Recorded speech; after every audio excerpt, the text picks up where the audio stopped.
My brother set me up to sell drugs. My folks agreed with him and said he couldn't endanger his job. A record won't hurt you. So I got back at them in a horrible way. Subreddit. My brother tried to frame me for drugs to get out of trouble. My parents urged me to be the larger person and take the blame because a record won't hurt you. They had no idea what I was going to do next. I can work as a cell tower technician for 31 men. The guys that climb those 400-foot towers you see along the road. Good pay, dumb hours, and one strict rule. If you test positive for drugs, you're out. No second chances, no appeals, simply gone. I don't think I'm a saint, but when you work a job where one dirty test means you're out of work, homeless, and blacklisted from the whole industry, you tend to keep clean. Pre-workout and an energy drink every now and then when I'm doing doubles are the hardest things for me to handle. My brother was 27 years old, had a degree in finance, worked as a junior analyst, and spent much of his time acting like he was already a managing director. I just got engaged to this girl who posted images of her morning smoothies like they were the cure for cancer. My folks acted like he had made money himself. I was the odd one out who didn't want a cubicle. The one doing well, but you know, it's just hard work. At 5 a.m. on a Wednesday morning, everything fell apart. I was loading climbing gear into a corporate truck at the staging yard in Nebraska. I was checking carabiners when my boss came over. Valdez, a former Marine, carried his clipboard like a gun. Before he ever said a word, his face told me everything. I need you in the office trailer right now. I got up. What's happening? Compliance wants to talk to you. My stomach sank. There was a speakerphone on the table in the office trailer. Valdez shut the door. The voice over the speaker was that of a professional woman from a business. Hello. This is safety and compliance in the workplace. I'm calling about an incident report that came in through our anonymous safety hotline on Monday night at about 10:34 p.m. All right. I asked, what incident? The report says that people saw bad behavior during job activities that were important for safety. You had slurred speech, bad motor control, and bad judgment during your last tower climb. The words fell flat. What? Company policy says that any reasonable suspicion notification about drug use must be acted on right away. Within an hour, you'll be taken to a licensed testing center for a full drug screen. You're being put on unpaid administrative leave until the results come in. I didn't smoke or use medicines. I only took ibuprofen for my knees and shoulders, which is the closest I've ever come to narcotics. But none of that was important. In my view, saying someone was guilty was the same as saying they were guilty until a plastic cup indicated otherwise. She kept on talking. You will be on unpaid leave until the test results come in. Your site privileges will be put on hold. A person from the company will take you to the testing site. Do you have any questions? Yes. Who wrote the report? A small pause. To keep our safety reporting system honest, that information is private. So, it's not known who it is. We treat all safety concerns seriously, no matter where they come from. Valdez said something. For 3 years, I've worked with him. I've never seen anything like this before. Her answer was smooth. We value your input, but policy is policy. Corporate treats hotline reports on safety-critical tasks as reasonable suspicion. This morning, your boss finished the checklist for the paperwork. Valdez's jaw got tight. He had to check boxes on a form even though he knew it was stupid, and then send it up the chain nevertheless. She finished. The line went silent. Valdez looked like he wanted to punch a hole in the wall. This is crazy. Yes. You clean everything? He nodded. Then the test will pass you. Just hang in there. After 30 minutes, a kid came by wearing a business windbreaker. He was holding a clipboard and was full of nervous energy. The kid drove me to an occupational health center for 45 minutes without saying a word. I was doing math in my head. I was working on a project that paid $68 an hour plus $110 for each DM. I worked 612 hours a week, or 72 hours a week. Before taxes, I was making roughly $6,600 a week with overtime. I recently lost at least a week's income, and maybe perhaps my whole job on this crew, because of one anonymous phone call. The clinic did what they always do. The nurse showed me how to do it. I asked for copies of everything. She raised an eyebrow, but she still printed them. They put the sample in a container, labeled it, and wrote down everything. The nurse indicated the results will be ready in 3 to 5 business days. The youngster took me back to the motel where the crew was staying. Not a word. They just dumped me off and went. It was 11:20 in the morning. I had been awake since 4:30. I was officially put on the bench until further notice. I sat down on the bed in the motel and took out my phone. 23 calls that were not answered. 8 from my mom, 6 from my dad, and 9 from my brother. Also texts. Most of them said, "Call me back. We need to talk. Are you okay?" But one stood out from Mom. "Please respond. It's not what you think it is. We can explain." I looked at the screen. "We can tell you." Which means they already knew what had happened. This is what I knew. My brother came to my place on Monday night, 2 days before the test, without telling me. Around 9 p.m., appearing anxious. He asked to borrow my truck. He stated he just needed to relocate some things for her wedding shower. I told him no. There was $15,000 worth of climbing gear and equipment in the bed of my 2018 Silverado vehicle. I never let anyone borrow it. He seemed hurt. "It's my truck, and I'm your brother. Get a U-Haul." He had changed his plan. "Can I at least stay for a while? She's having one of those times. I need some room." I was tired. I woke up around 4 a.m. departure. "Okay, I'm going to sleep. When you depart, lock the door." He sat on my couch and looked at his phone. I had taken a shower and then crashed. He was gone when I left for work at 3:45 a.m. The door is locked. No message. I hadn't given it much thought. I was really thinking about it because my truck had been parked in the lot unlocked for hours with my brother in a gated community. I opened my texts and scrolled back. He asked me about my drug testing schedule 3 weeks earlier. How often do they really test you? Is it really random or is it on a schedule? I told you that random means random, you idiot. That's the whole point. He laughed and wondered how they keep track of everyone. That talk felt different today. I looked at my phone, and the anger grew. My phone made a noise. I said, "Mom again." She was already in tears. "Hey baby, are you okay? We heard what went down. How did you find out?" "We heard from your brother. He cares about you a lot." "He was, of course." "I'm all right, Mom. I didn't do anything." "We know, dear. We know you didn't. We only want to help." "What do you need help with?" Pause for a longer time. "Come over for dinner tonight. As a family, we need to talk about this." She hung up before I could say anything. My parents lived in a suburb that looked like all the others. Everything is beige. The HOA required grass care. There was a BMW in the driveway belonging to my brother. Dad's Lexus, too. I went in. No one said hello. Mom was scrubbing the counters in the kitchen that were already clean because she was stressed. Dad was sitting at the dining table with a yellow legal pad, his reading glasses, a polo shirt, and pants. Mode for solving problems.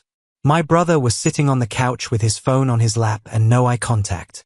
I was standing in the entryway. "Okay, go ahead and say it." Dad looked up. "Take a seat." "I'm in good standing." He looked at me like that. "This is bad. Sit down." I took out a chair. "Saturday." I crossed my arms. Mom turned around. Her eyes were bloodshot. She had an apron on even though she wasn't cooking. "Honey," her voice started to shake. "We need to talk about what happened." "You mean the part where someone made up a report and I had to take a drug test and leave the job site? That part?" Dad got in. "We understand that you're upset." "Dad, I'm not mad. I'm out of work and not getting paid. There is a distinction. You're on leave till we get the results. That's not being unemployed. It's the same when you don't get paid." He waved it away. "The test will pass you. That's not what we're worried about." "So what are we worried about?" A lot of silence. Mom sat down in front of me and put her hands together. "We're concerned about your sibling." I laughed. Not a funny laugh. "Of course you are. Dad bent over. He did something wrong. It's a big problem, but we can fix it if we do it right. What did I do wrong? More quiet. Mom turned to Dad. Dad gazed at my brother. Mom finally spoke. Voice little above a whisper. He was holding something for a pal. He got scared. He needed a place where the police wouldn't look if things went wrong. The words worked, so he put it in my truck. No one said no. I leaned back. Please let me check that I understand this well. He had narcotics on him. He was scared of getting caught. He thought my truck was the safest place to hide them. The truck I drive to work. The truck that travels past checks at federal buildings. The truck that's part of a job that requires random drug tests. Then he called in a tip to have me taken from the site. They probably wanted me to be searched or for the corporation to send security to check my car. Now Mom was crying. He didn't think. No joke. He didn't think about it. Dad's voice became sharp. Be careful with your tone. Or what? You will frame me more? No one set you up? Dad said. I glanced straight at my brother. Did you make the call? He didn't respond. Did you send the report to my business? He eventually looked up. He had tears in his eyes. He added, I didn't think they'd really test you, his voice cracking. I believed it would just disappear into a system. You were wrong. Mom reached over the table. I drew away. She stated he made a mistake. A big mistake. But he's your brother. He tried to set me up. Dad shook his head. If the inquiry goes on and they start investigating where that tip came from, it might go back to him. He has a job. He's getting married. He can't afford any problems in the future. And I don't. Dad didn't think twice. You work with your hands. You will find another tower to climb. He is working on his career. He works in finance. One mark on his record and everything he's worked for is gone. There it was. Mom jumped in. Her parents have a lot of money. They have rules. If this gets out before the wedding, they will stop supporting it. We both signed the lease on his condo. We lose the property if he loses his job. They weren't only looking out for my brother. They were looking out for their money. So, what do you want me to do? Dad took off his glasses to read. He rubbed his eyes. We want you to take charge. I laughed. What are you responsible for? I didn't do anything. We are aware of that. If you admit you did, though, and tell your company the pills were yours and it was a personal issue, then this is over. The company treats it as a policy violation. You get a new job, and he stays clean. You want me to admit to a crime I didn't do. Dad said that if there is no legal action, it's not a crime. It's merely a work issue. Mom was crying. We don't want you to go to jail. Just say it was a mistake to your boss. Take the impact to your job. After that, we all go on. And he walks away with no problems. He gets another shot. Dad was right. I got up. The chair made a loud noise. No. Mom blinked. What? No. I'm not going to do it. Dad also stood. You're being selfish. I am being selfish. I was the one who got set up. You are his brother. And he tried to set me up. My brother eventually said anything. Voice tiny. Why are you acting this way? I told them I was sorry. I looked at him. He wasn't sorry. He was afraid. You feel bad because you got caught. You don't feel bad about what you did. Mom got up. Enough, both of you, she said, looking at me. Please, she added, her voice breaking.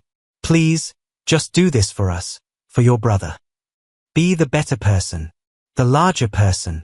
You have always been the one who can manage things and be strong. He needs you. He needs consequences. Dad's voice dropped. If you don't help him, we'll have to find another solution. Good luck with that. I turned to leave. Mom grabbed my arm. Where are you going? Anywhere but here. We're not finished talking. I pulled free. Yeah, we are. My brother's voice followed me. You're really going to let them ruin my life? I stopped at the door, turned back. I'm not letting anyone do anything. You ruined your own life. I'm just refusing to take the blame for it. Dad's voice sharp. You walk out that door, you're on your own. I stopped, hand on the doorknob. I've always been on my own. Dad. You just didn't notice because I never asked you for anything. I left. Behind me, Mom started wailing. Dad was saying something about stubborn and ungrateful. My brother was crying, asking what he was supposed to do now. I didn't have an answer for him. That was his problem. The first thing I did after leaving that family ambush was call a lawyer. Not HR, not a friend, a criminal defense attorney. Found one through a quick search. His voicemail said he handled drug cases and false accusations. Bingo. I left a message. He called back 20 minutes later. You retained yet? Not officially. Then let's keep this general until you sign the paperwork. What happened? So I walked him through it. The failed test. My brother showing up Monday night with his sober story. The family meeting where they all ganged up on me. The whole just take the fall for your brother pitch. He didn't interrupt once. When I finished, dead silence for maybe 3 seconds. All right. If you want me on this, sign the retainer I'm sending tonight. Until then, here's what you do. Don't talk to your family. Don't drive that truck. Screenshot anything they send you. And when the cops show up, when, not if, you say one sentence, I want my attorney present. Not, I think I need a lawyer. Not, maybe I should call someone. Those exact words. Then you shut up and call me. Got it. Got it. Good. Sign that retainer. We're getting ahead of this before your idiot brother makes it worse. Signed it an hour later. $2,500 just to get started. But honestly, best money I ever spent because Wednesday night, same dang night as the family meeting, someone knocked on my motel room door, looked through the peephole, 2 cops in uniform. One of them had his hand hovering near his belt like he expected trouble. Oh, you've got to be kidding me. I opened the door halfway and stepped outside, pulled it shut behind me. Evening. The older one spoke first. Stocky guy, late 40s, mustache that screamed, I peaked in high school football. You my name? Yeah, got a call that you've been keeping controlled substances in a white Silverado. Work truck registered to a telecommunications company. Mind if we ask you a few questions? I want my attorney present for any questioning. The older cop's eyebrows shot up. His partner, younger guy, clean cut, shifted like I just said something in a foreign language. You're not under arrest, the older one said, voice all friendly now. We're just following up on a tip. I stood there, said nothing. Look, the older one tried again. If you've got nothing to hide, this will take 2 minutes. Just want to make sure everything's cool here. Still nothing from me. The younger cop stepped in. We understand you drive a work truck. That the white Silverado in the lot? Didn't answer. Mind if we take a quick look in your truck? He asked it like he was asking to borrow a lighter. No. The older cop cocked his head. No, we can't look. Or no, you don't mind. I don't consent to any searches. The younger cop shot the older one a look. His jaw tightened. Sir, if you're not involved in anything illegal, there's no reason to refuse. I'm not answering questions without my attorney. The older cop let out this long breath through his nose, annoyed. Good. All right, don't leave the area. He caught himself. We'd appreciate if you stay available in case we need to follow up.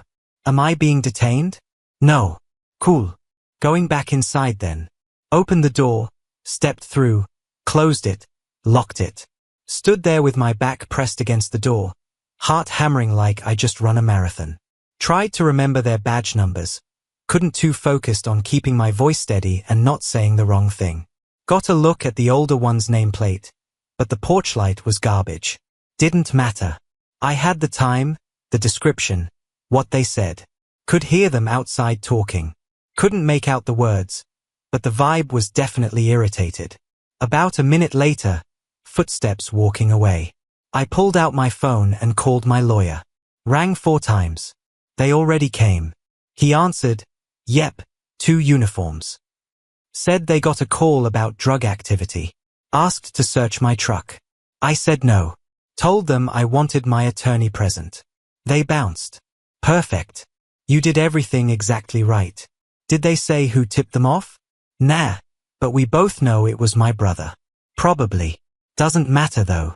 What matters is you didn't give them squat.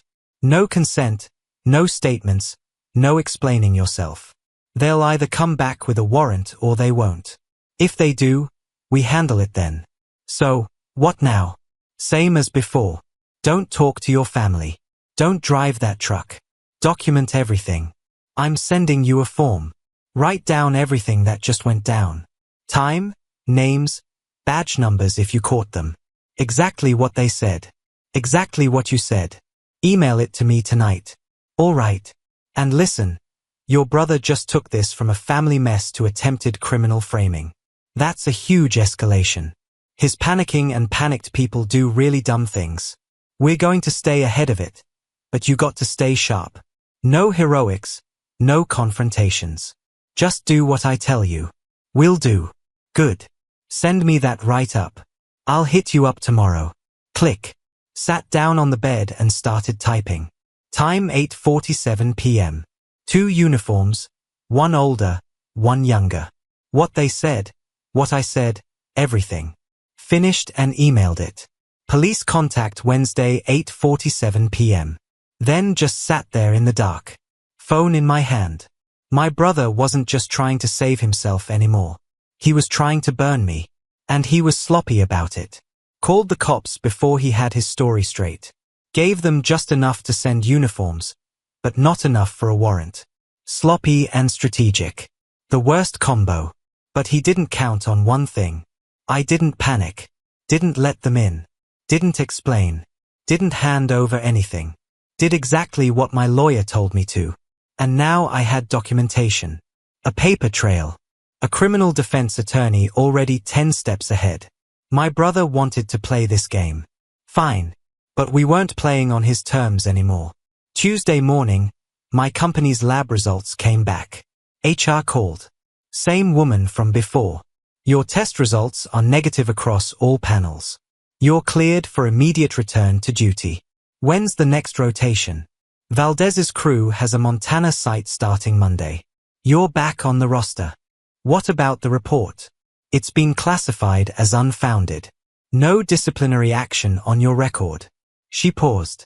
I'm also required to inform you that retaliation against anyone who files a safety report, even an unfounded one, is a violation of company policy and grounds for immediate termination. There it was. The legal CIA understood. I wasn't planning retaliation. I was planning documentation. Big difference. Your credentials will be reactivated by the end of business Thursday. You'll have full access by Monday morning. Thanks. She hung up. Crisis over. Mostly. I sat there for maybe 10 minutes staring at my phone. Clean test results. Job secured. Record clean. My brother had tried to destroy me and failed, but he was still out there, still dealing. Still using my truck as his stash spot for all I knew. I pulled up the non-emergency number for the local police. Hit call. Police department. How can I help you? I need to report drug possession. I have specific information about someone who may be transporting controlled substances. Okay. What's your name? I gave it to her. And your callback number? This one. Who are you reporting? My brother. What makes you believe he has controlled substances? He admitted to me he's been stashing drugs in my vehicle without my knowledge. He also admitted he made an anonymous report to my employer to get me drug tested when things got hot. There was typing on her end. Do you know what he drives? Silver Audi A4. I have the plate number. Go ahead with the plate. I rattled it off. She made me repeat it. Do you know where he is right now? I'm not with him. I'm at my apartment. But he usually leaves his condo around this time and heads downtown to his office. Route 7 is his normal way in. Have you seen drugs in his car or on his person? No. I'm going off what he told me. I'm calling because he tried to push this onto me and I want it documented. Okay. We'll have an officer follow up. If we need a formal statement, someone will contact you. Stay available at this number. All right. She hung up. I didn't know if that went anywhere or if it just got filed into some black hole. 2 hours later, my phone rang. Unknown number. This is Officer Martinez with the police department. Am I speaking with the person who called about your brother? Yeah. All right. We located a silver Audi matching the plate you provided. We conducted a traffic stop near the downtown exit after observing a moving violation. My stomach tightened. During contact, the driver showed signs consistent with impairment. We requested a K-9 unit. The dog alerted on the vehicle. I didn't say anything. Didn't trust my voice. We located suspected controlled substances inside the vehicle along with items consistent with distribution. He was arrested and transported for booking. Okay. Because of the impairment indicators, we're also requesting a blood draw as part of the DUI drug process. You may be contacted by a prosecutor or an officer for a statement since your information helped initiate the contact. Got it. One more thing. Don't let anyone pressure you to change your story or not cooperate. If they do, document it and call us. Understood. We appreciate the call. We hung up. I sat there on my couch staring at nothing. The rage I'd been holding back finally broke through. Not explosive, quiet, cold. I opened a soda, sat on my balcony, watched the sun go down. Around 8 p.m., my phone started blowing up. I turned my phone face down and left it on the counter. 20 minutes later, someone was pounding on my apartment door. I looked through the peephole, both of them. Mom and Dad. Mom's face was red and blotchy. Dad looked like he wanted to break the door down. I opened it. Dad pushed past me into the apartment before I could say anything. Mom followed, already crying. What the hell did you do? Dad's voice was shaking. Rage or panic couldn't tell. I reported a crime. You called the cops on your own brother? I called the cops on someone who tried to frame me for drug possession. He just happens to be my brother. Mom grabbed my arm. They're saying he had controlled substances in his car. They're saying he's a dealer. This is insane. There has to be a mistake. There's no mistake. He told me himself. He's been dealing for months. Dad stepped closer. You need to fix this. No. Tell them it's yours. Tell them you asked him to hold it. Tell them anything. I stared at him. You want me to confess to a felony I didn't commit? We co-signed on his condo. If he gets convicted, we lose everything.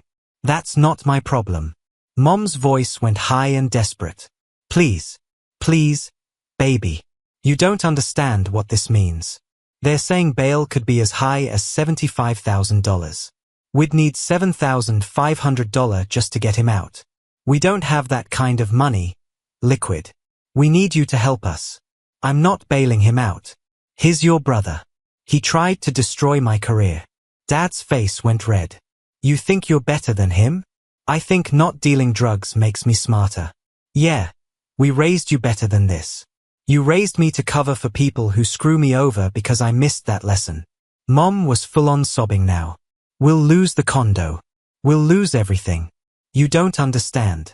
We put our retirement into that down payment. If he can't make the payments, the bank takes it. We're ruined. Then you made a bad investment. Dad grabbed my shoulder hard. You're going to help him. I shoved his hand off. Get out. We're not leaving until get out of my apartment. Mom tried one more time. At least talk to the police. Tell them he made a mistake. I'm telling them the truth. Dad's voice dropped low. If you testify against him, you're dead to us. Good. Makes it easier. He stared at me like he'd never seen me before. Then he turned and walked out. Mom stood there for another few seconds. With mascara flowing down her face, she looked at me like I had just killed someone. I don't even know who you are anymore, she muttered. I'm the guy who doesn't take the fall for other people's nonsense. That's who I am. She left.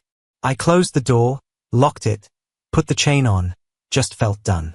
Over the next 3 weeks, I systematically cut every financial tie I had to my parents. I removed them from my phone plan. They'd been on my family plan for 3 years.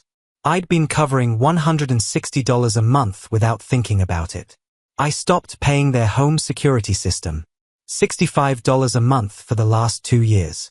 I canceled the streaming services they'd been using. All gone. The electric bill for their house that had somehow ended up in my name 3 years ago when they temporarily needed help. I called the utility company and had it transferred back to them. I didn't announce any of this. I just stopped and then I got contacted by the prosecutor's office.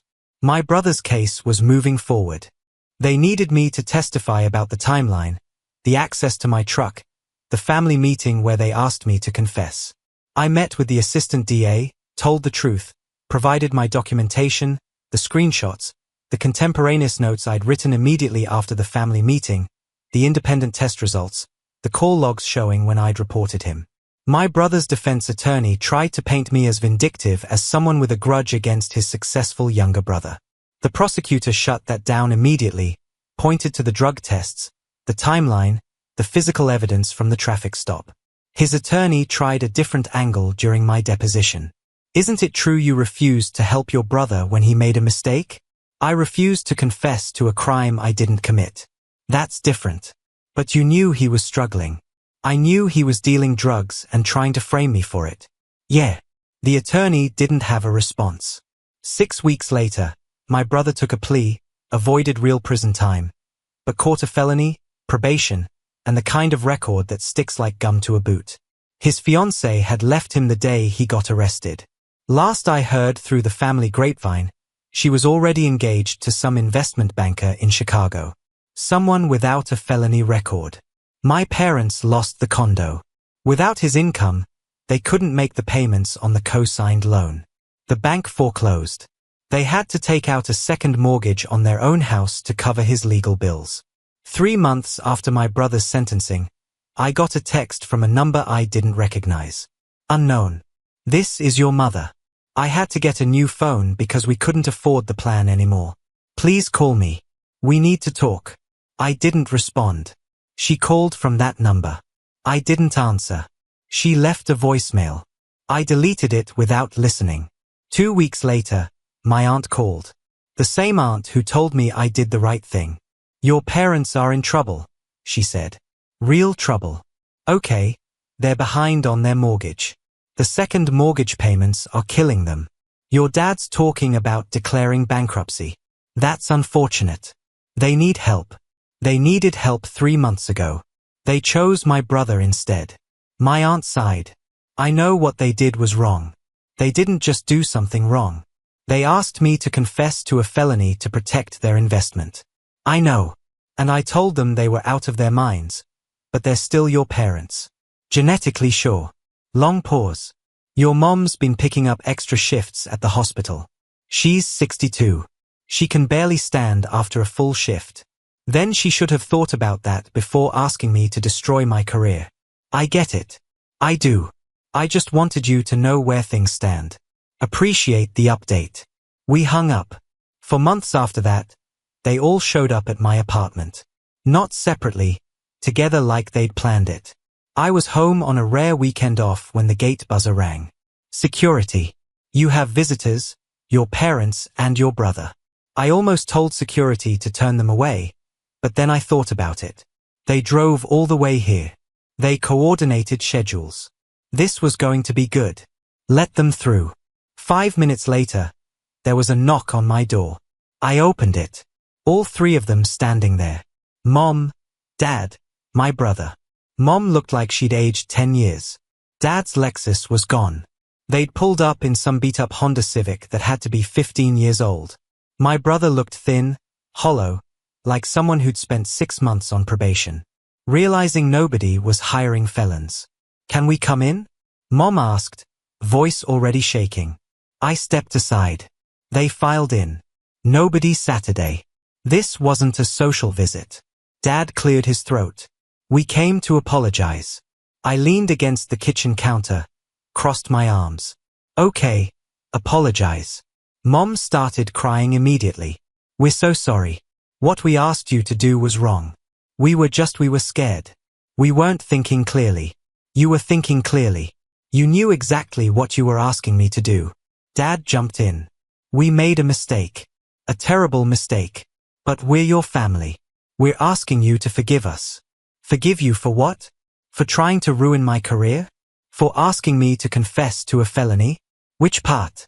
My brother spoke for the first time. I know I messed up. I know what I did was unforgivable. But I've been through hell. I've had time to think about everything. I'm different now. You're different because you got caught. His face crumpled. That's not fair. You keep using that word. Nothing about this situation is fair.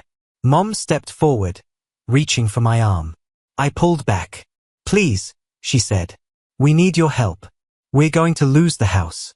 The bank is threatening foreclosure. Your father's retirement fund is gone. We used it all for his legal bills and the condo payments. Sounds like you made some bad investments.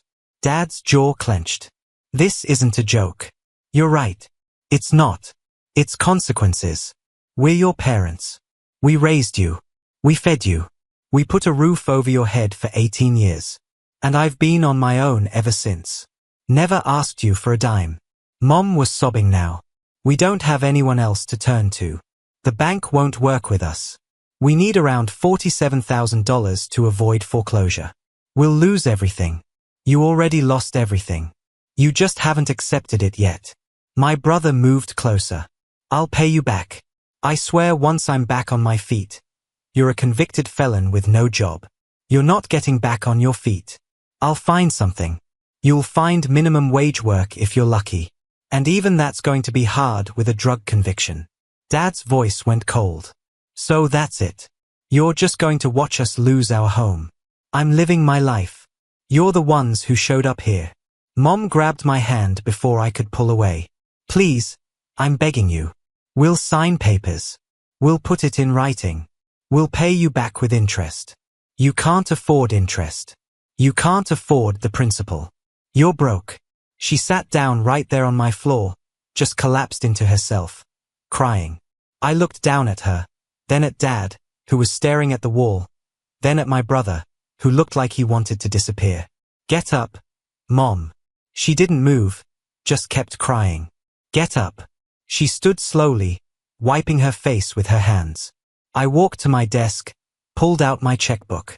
If they tried to spin this later, I wanted something in writing they couldn't twist. I wrote a check, put family assistance on the memo line, took a photo with my phone before I even ripped it out. I handed it to Mom. She looked at it. Her face went white. $1? That's my contribution to your situation. $1. Because you're right. You did raise me for 18 years. So here's $1 for your trouble. Now you can say I helped. Dad's face went red. You smug. Don't. You don't get to be angry.